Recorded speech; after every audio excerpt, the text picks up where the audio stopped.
Good morning. Welcome everybody. Today I am going to be talking all about sales copy. And the title of this is How to Write Better Sales Copy, Advice Every Spam Marketing Hater Will Love. If you guys don't know me, I'm Kuikman. I'm a digital marketer, content creator, and I am out here on a mission to help network marketers, affiliate marketers, and virtual assistants build their online businesses without spam.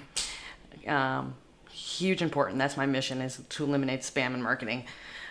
So today, essentially, I wanted to talk all about writing better sales copy, because if you can't market or write sales copy, you really do not have a business. And that's like the key here, guys. So I'm going to give you a bunch of pointers. First, right now, is 4 tips to write better sales copy. Now, what are you going to use sales copy for? You can use it in a ton of situations. Your sales pages, social media posts, and we don't really want to be salesy in those, but some copy is marketing and sales, so you're going to need to learn how to do this for that reason, for social media. You do it on your website, blogs, anything you're selling. If you're launching a course, product, service, even messaging. If you're going to be private messaging people, this is all essential stuff that you're really going to want, because you're going to want to increase your conversions, is ultimately what we want to do, right? We want to close more sales, increase conversions, get more leads, get more clients, just build a business in that way. And the 2 things we should really focus on is sales and marketing. And number 1 is marketing, because if you can't market, you don't have a business. That's essentially it, bottom line. So tip number 1 for writing better sales copy: do some planning. Many people jump into copywriting without preparation, just like, okay, I'm going to go write a sales page. While we think this is going to save time, it actually doesn't in the long run, because you're going to have to go back and edit it 9 million times. It's not going to reach the people you want to reach. Maybe you're not speaking to the prospect personally, you're speaking just to everybody.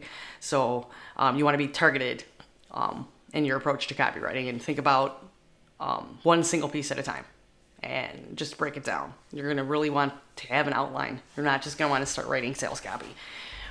What other content's required in your sales copy? Do you need images? Do you need outlining?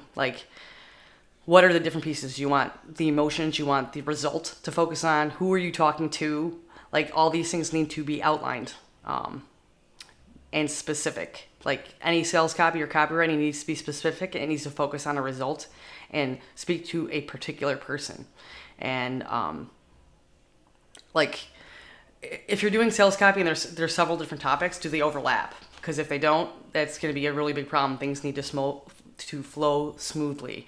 And you want it to be consistent but not repetitive. You don't want to keep repeating things, because that gets boring and people tune out and stop reading, right? Or stop listening altogether. So you need to consider who your target market is. That's number 2. Who you're writing for. Who in particular you want to write and speak to one person, not to everybody. Because when you're speaking to everybody, you're speaking to nobody. You need to speak exactly to this person's desires, needs, wants, their fears, the result they want. So be specific. Age, gender, location, likes and dislikes. What do they need and want? Those are specific things you need to answer before you start writing sales copy. You need to be specific. And you need, number 3, for sales copy, you need to determine what content suits your audience. Think about the types of content that appeals to them. Is it video? Is it podcast? Is it audio? Is it cheat sheets? Does that we're looking for? Are they looking for shortcuts and ways to make things quicker? Do they respond well? Do they like humor? Do they like being serious? Are they professional? How much detail do you think they want? All these things need to be determined first. So we need to do that before we even start writing. And the 4th tip is to make your content interesting, your copywriting, specifically. Too many business write in the plain black and white professional, and frankly, it's friggin' boring and nobody wants to listen, right? So you want to communicate facts and details, but you want to keep it interesting. If I keep talking on here and I'm not saying anything other than the black and white and going down a list and reading from a script, that's boring. It's super boring, right? So you're going to want to bring in some humor, bring in something funny, bring in something that tugs at an emotion. Maybe it's scary, maybe it's sad, like something emotional to that's what makes it interesting. Humor is great because everybody needs to laugh a little more, right? I mean, just because you're copywriting for your business doesn't mean it has to be bland. That's the thing. Get people's attention.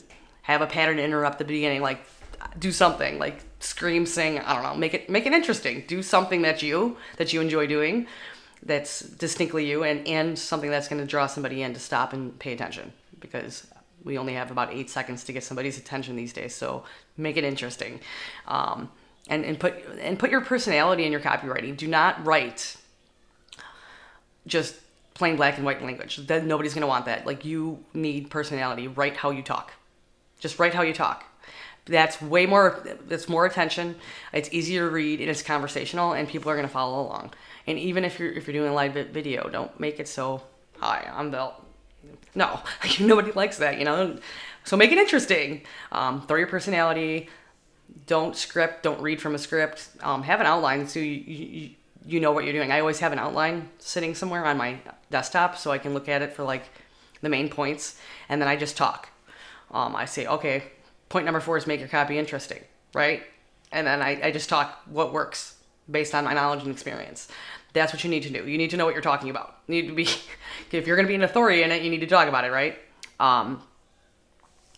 Many companies, many copywriters, many businesses out there, they fall into the trap of thinking that professional writing is how you write copywriting, and that's not true. It's so bland, it's so boring, and it's not the case. Like, it's easier to engage people with something that's fun and unique rather than just being fact-oriented.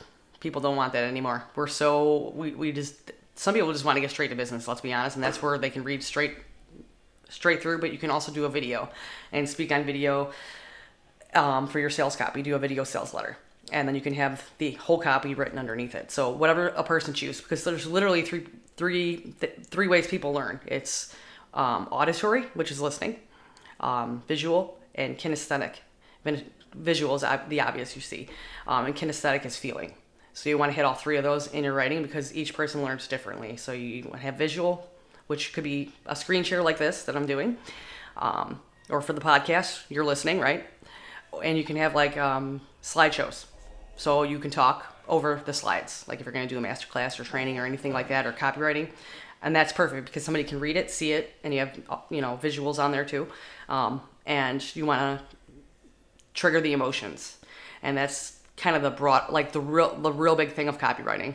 And there's like 5 main emotional triggers that you can use to write better sales copy. This is like the nuts and bolts of things. If you can nail this, your copy is going to be good and it's going to convert. And there's five emotional triggers.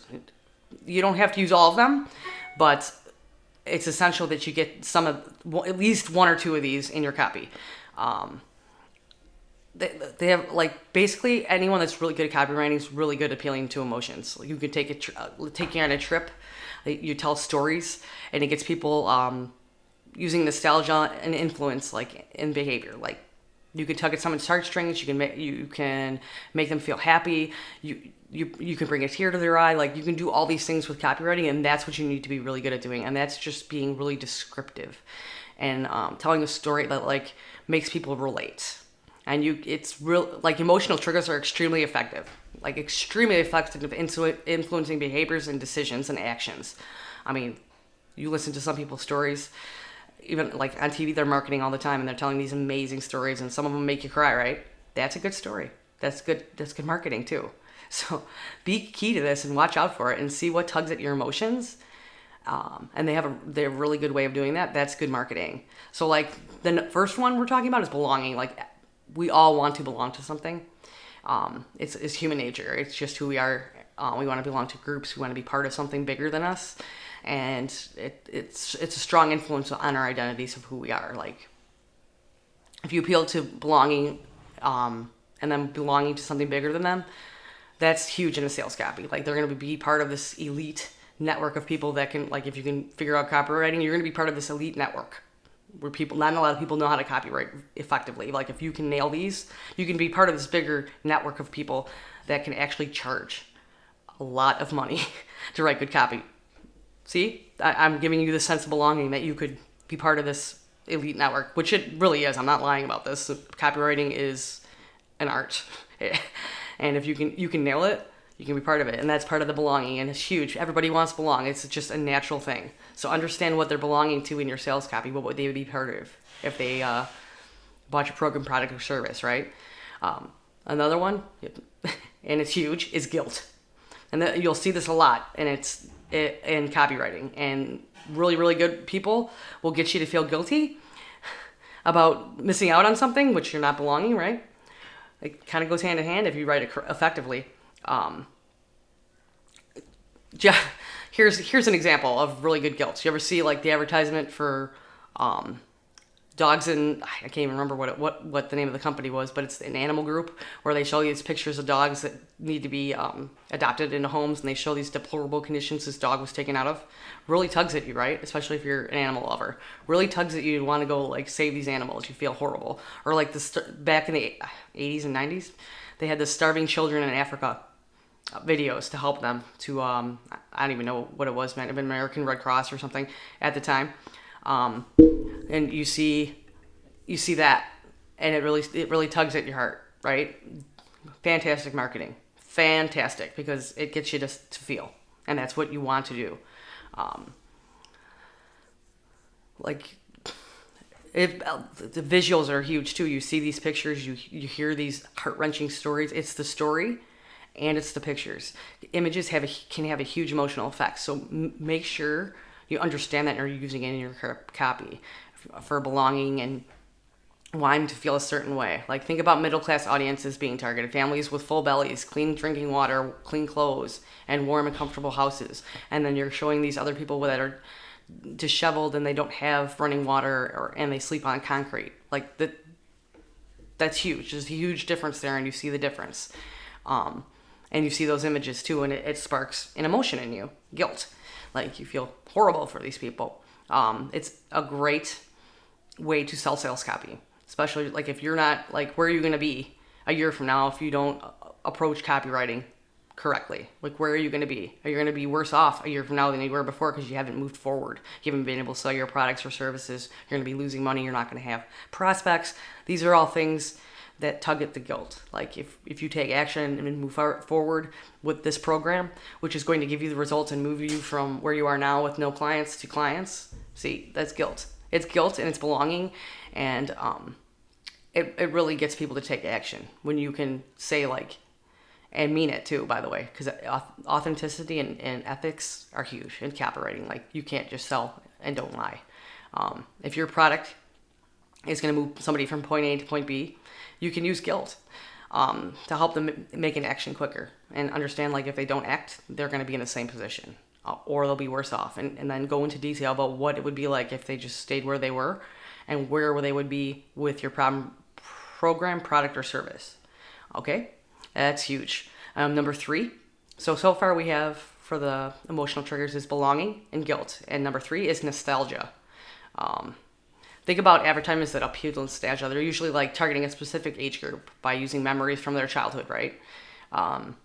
Consider your audience and their age and what might trigger feelings of nostalgia for them. Like, if you're targeting millennials, talk about them growing up as kids and maybe tell a story about when you were a kid and how that affected you, and why your backstory basically, and why you became here today. Like, you can choose that. Like, if you're targeting people in your own age group, I'm a 41, so I'm sure 35 to 45 is usually my target area because I relate to them, so I can tell stories that they understand. Like, when I was a kid and in the 80s kids and like maybe a TV show from the 80s and a lesson I learned from it, that's nostalgia, because people that understand, like, I don't know, what was a good 80s show? Mr. Belvedere, if anyone remembers that one from the 80s when I was a kid. Talking about that show, people from the 80s that are my age are going to remember that. It was real popular back then. So another good story. Like, so if you're millennials, I don't even know what they're into. I don't relate to it. I have a son that's 9, but I don't have anyone that's in the workforce right now, millennials. So I'm not sure what was big for them. But if that's your target audience, find out what was back when they were growing up a big popular thing, maybe toy or whatever. TV show, something that you can relate to them with and tell the story regarding that. So nostalgia is big. And the fourth one is lack of time. We all lead busy lives, right? And time is a resource that's in short supply. You can't get it back. Once it's gone, it's gone.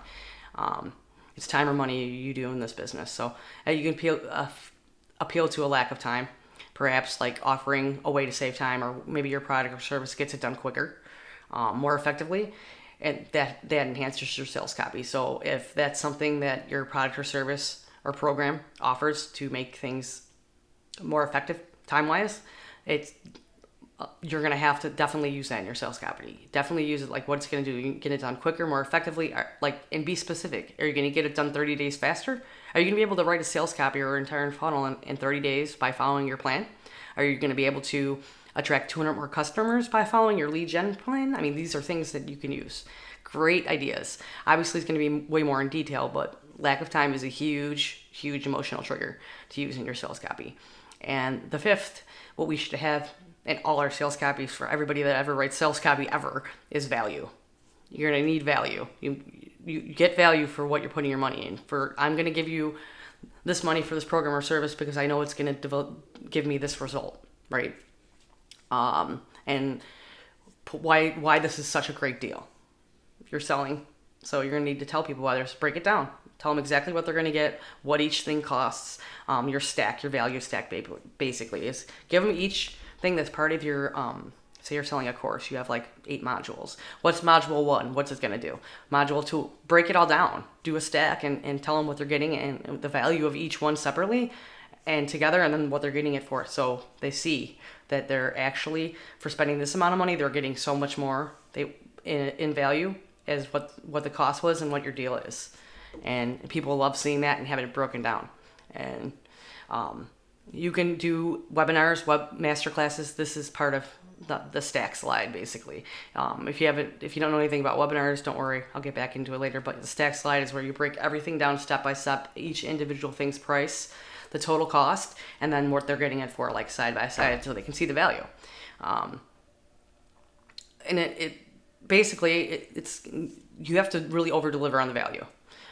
They're getting so much, like 10 times more what they're getting than the value of what it is. So you're gonna have to, like, if you're selling a course for $297, you want to give them $20.97 worth of value for $297. And don't make up numbers. Use it ethically, but that's what you want to do. You want to essentially do 10 times the value of what the cost of it is, and people will love that, especially when you break it down and show them that is 10 times the value, right? Be ethical, be honest, and be direct in your sales copy. It's creepy when you're just skating around things and not breaking it down. It just essentially is. So that's what you're going to want to do, guys. The 5 emotional triggers, again, are belonging, guilt, nostalgia, lack of time, and value. Okay, and you want to appeal to those in your sales copy. That is going to make your sales copy convert. And remember, before you even start writing, you're going to want to do some planning. You're going to consider your target audience, determine what content suits your audience the best, and then make your copywriting interesting as you're doing it too. So those are my tips for how to write better sales copy. Advice every spam marketing hater will love. You can just throw a link up there and say, buy my stuff, or send private messages, buy my stuff. No, we have to write sales copy. We have to market. And these are the ways to do it. You can actually come back here to my blog where I have everything written down for you guys in a nice little blog post, as well as re-listen to the podcast or watch the video, the live stream I did. I'll post a link under the live stream, and I'll post a link in the podcast show notes so you guys can come back here and check this out so you can take your own notes and get your own value and start writing your own fantastic sales copy. I hope you guys enjoyed this. If you have any questions, please leave it in a comment in the blog or on the live stream or in the podcast itself. And make sure you come back here and subscribe to the Funnel Creator Secrets podcast, where I do podcasts several times a week on marketing, sales, and building online businesses.